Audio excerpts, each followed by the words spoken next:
Yeah, Kanisha, it's the same as earlier. The traffic is stopped on the bridge. I have never seen it this quiet. This is 5 o'clock traffic that was moving through. They're stopped on the bridge, and this is all in protest for body camera footage to be released, as well as answers as to what happened to Steve Perkins the night that he was shot and killed by Decatur police. Now, I'm going to step out of the way so you can get a little bit better of a view over here, but as you can see, there are some headlights going on that you can see them in the distance. People are in the street. They are walking out. They are getting out of their cars. They are honking. I actually heard some sirens not too long ago, just a few minutes ago. But as you can see, this is all happening right now on Decatur Bridge. All for Steve Perkins. All they say for justice for Steve Perkins. This is their, demonstration, their quote, legal disruption that they mentioned earlier. This is something different that they're trying out just in order to get answers from community leaders, from just the community, letting the community know that they are not going to stop until they get answers about what really happened to Steve Perkins that night. Dale Jackson here for Yellowhammer Now. Today we need to take a look at this Stephen Perkins situation in the city of Decatur. Now, what has happened? Well, if you ask me, the city of Decatur has handled this thing pretty terribly. What do I mean by that? Well, what they've decided to do is try to placate these protesters at every single turn. And they've done that by treating them like children. And when you treat someone like children, they're going to act like children. So this is what's happened. There's been a stupid escalation. And now we've got people who are going to be arrested for doing something dumb. We'll get into that here in just a second. There was a police shooting involving an African-American man outside of his home early in the morning when he brandished a gun at police officers. Was he pointing the gun at police officers? That's what they say, but there has been some discrepancy about what they said to him and how it all went down.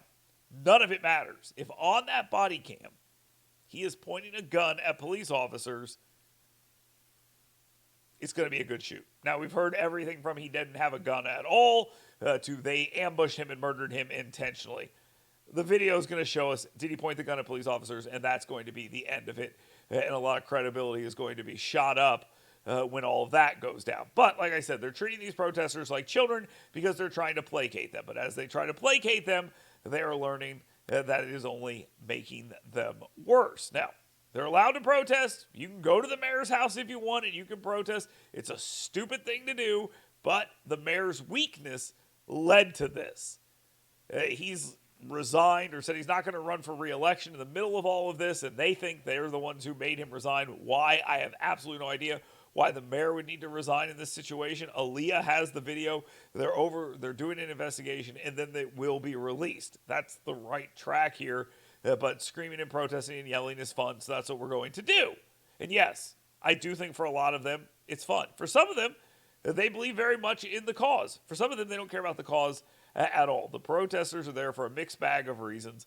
I want to see the video too, and I think it's important that we do that. The law needs to be changed so we know exactly what has to happen in order for people to see the video, and then we can move on. Anyway, they come to the mayor's house, and the mayor says, we respect that right. Again, this is how you get more of it. What you allow, you promote.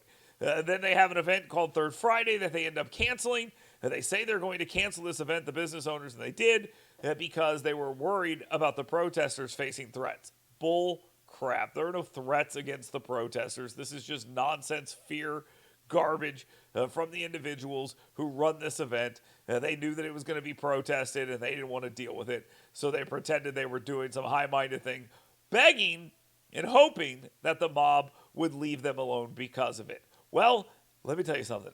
That's not what's going to happen, okay? Just FYI. So that same night, they decided to block a bridge going into the city, a major bridge going into the city of Decatur. And because of that, now they're in trouble. And they should be, because this is an incredibly stupid thing to do. And when you do stupid things, well, guess what? You end up having to face law enforcement sometimes. Protest over that police shooting death of Steve Perkins that shut down traffic in Decatur will lead to arrests. Decatur police have identified the people who blocked traffic on the Hudson Memorial Highway 31 bridge last Thursday. Police say arrest warrants have been taken out for a number of protesters for disorderly conduct. Police are making arrangements for those people to surrender.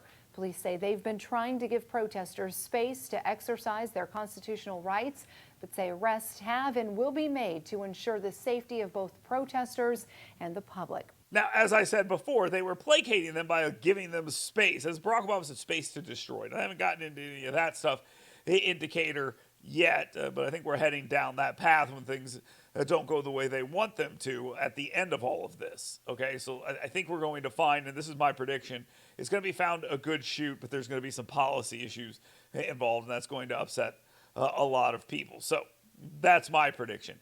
But the city of Decatur has kind of courted this.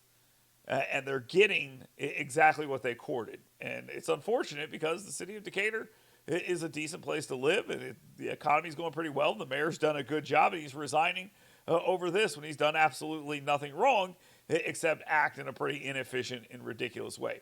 It really is amateur hour over there in Decatur. You've got city councilmen calling for the police chief and others to resign.